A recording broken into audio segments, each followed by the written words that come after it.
কুষ্টিয়া জেলার দৌলতপুর উপজেলায় ১৪টি ইউনিয়নে ক্ষুদ্র ও প্রান্তিক ১,৮৫০ জন কৃষকদের মধ্যে বিনামূল্যে উফশী ধানের বীজ এবং সার বিতরণ করা হয়েছে।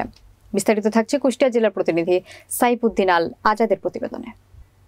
৯ জুলাই মঙ্গলবার বেলা ৩:৩০টায় কৃষি সম্প্রসারণ অধিদপ্তরের আয়োজনে খরিফ ২ মৌসুমে ২০২৩-২৪ অর্থ বছরে কৃষি প্রণোদনা কর্মসূচির আওতায় ক্ষুদ্র ও প্রান্তিক কৃষকদের মধ্যে বিনামূল্যে উফশী ধানের সার এবং বীজ বিতরণ করা হয়।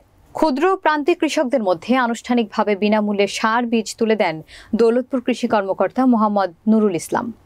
বিশেষ অতিথি হিসেবে উপস্থিত ছিলেন দৌলতপুর উপজেলা অতিরিক্ত কৃষি কর্মকর্তা আলী আহমেদ। এ সময় বিভিন্ন ইউনিয়নের উপসহকারী কৃষি কর্মকর্তা ও কৃষকরা উপস্থিত ছিলেন।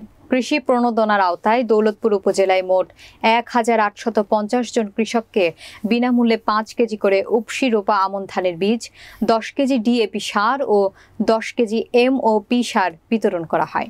দৌলতপুর কৃষি কর্মকর্তা কৃষিবিদ মোহাম্মদ নুরুল ইসলাম জানান, অনাবাদি পতিত জমি কিংবা কৃষি জমিতে উফশী জাতের ধান রোপণ করে দেশকে সমৃদ্ধশালী দেশ গঠনের জন্য কাজ করছে বর্তমান কৃষি বান্ধব সরকার।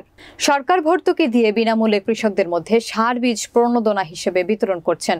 বিনামূল্যে সার বীজ পেয়ে স্বাবলম্বী হওয়ার স্বপ্ন পূরণের স্বপ্ন খুঁজছেন কৃষকরা। সরকার তাই বিনামূল্যে সহযোগিতা করছেন।